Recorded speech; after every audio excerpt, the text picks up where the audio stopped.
cours de l'histoire, la forêt française s'est beaucoup transformée pour répondre aux enjeux et aux besoins de la société. Elle a d'abord occupé une grande partie de notre territoire avant de voir sa surface se réduire, puis croître à nouveau depuis la seconde moitié du 19e siècle. Viens avec moi, je vais te raconter l'histoire fascinante de ces précieux écosystèmes.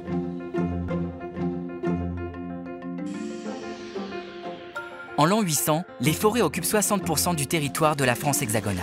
Mais les défrichements médiévaux, qui correspondent à l'extension des terres cultivées au détriment des forêts pour répondre notamment aux besoins liés à l'essor démographique, les ont réduits de moitié.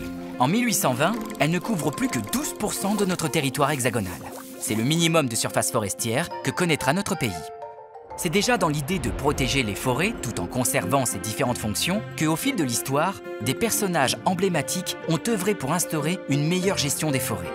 Par exemple, Jean-Baptiste Colbert, l'un des principaux ministres de Louis XIV, rédige en 1669 un texte sur les eaux et forêts visant à augmenter la production de bois de qualité pour assurer la construction des navires de la Marine nationale.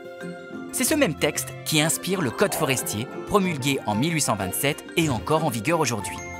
Le Code forestier est un ensemble de lois et de règlements qui a pour ambition de permettre à l'État français de gérer, d'aménager et de protéger le patrimoine forestier national. C'est notamment grâce à lui que durant le 19e siècle, la France connaît un développement forestier remarquable. Les forêts sont alors réparties en 3 catégories. Les forêts domaniales, c'est-à-dire qui appartiennent à l'État. Les forêts communales, qui appartiennent par exemple aux communes ou aux départements. Et les forêts privées qui appartiennent à des propriétaires privés. D'ailleurs, tu savais qu'en France hexagonale, 3/4 des forêts sont privées? Aujourd'hui, la forêt française couvre 31% du territoire hexagonal.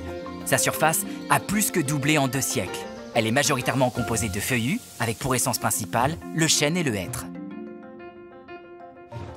La forêt compte 73 espèces de mammifères, 120 espèces d'oiseaux forestiers et 30 000 espèces de champignons et insectes. Elle accueille 700 millions de visiteurs chaque année. La forêt est aussi présente en Outre-mer. La surface des forêts y est très hétérogène. Par exemple, la forêt tropicale occupe 96% de la surface de la Guyane. Dans ces territoires ultramarins, les forêts sont aussi très différentes. Tu y trouveras des forêts tropicales humides, des forêts boréales, des forêts sèches, d'altitude et même des mangroves. Les forêts sont indispensables à notre vie sur Terre et elles nous rendent depuis toujours de nombreux services. Ressources en bois pour construire, fabriquer des objets, se chauffer, puits de carbone, purification de l'eau et de l'air, source de nourriture et de médicaments. Tu en as entendu parler, les activités humaines produisent des gaz à effet de serre comme le CO2 qui bouleversent le climat de notre planète. Grâce au processus de photosynthèse, les forêts captent le CO2 atmosphérique qu'elles transforment en oxygène. Chaque année dans le monde, les forêts absorbent près de 2 milliards de tonnes de CO2, ce qui représente 5% des émissions mondiales de gaz à effet de serre. Alors, prenons soin d'elles. Pourtant, elles sont plus que jamais menacées par les effets du changement climatique. Sécheresse à répétition, incendies, attaques de parasites et de ravageurs. La mortalité des arbres augmente et nos forêts dépérissent. Les forêts et le bois qu'elles fournissent sont tous les deux essentiels dans la lutte contre le changement climatique, puisque ce matériau durable permet de séquestrer le carbone. Or, la capacité de séquestration de CO2 par la forêt tend à se réduire. Il est donc primordial d'agir pour préserver nos forêts et leur permettre de s'adapter à l'avenir. Pour penser la forêt de demain, plusieurs pistes sont possibles. La restauration du milieu forestier permet d'adapter les forêts qui peuvent se renouveler de 2 manières. Grâce à la régénération naturelle, avec les graines produites par les arbres qui vont germer et participer au renouvellement forestier. Ou bien avec l'intervention humaine grâce à la plantation qui permet de diversifier les essences d'arbres déjà présentes sur la parcelle, d'en planter de nouvelles plus adaptées au réchauffement climatique, mais aussi à la production de bois. Une autre solution complémentaire est de classer une partie des forêts comme des aires protégées, ce qui contribue directement à la lutte contre l'érosion de la biodiversité et le changement climatique.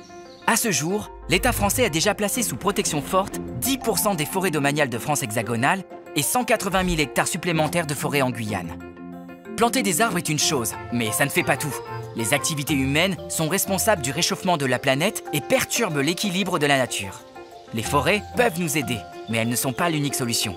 Individuellement et collectivement, nous devons tous agir à notre échelle pour réduire notre impact sur l'environnement et nos émissions de CO2. Car c'est en agissant tous et tout ensemble que nous lutterons efficacement contre le changement climatique.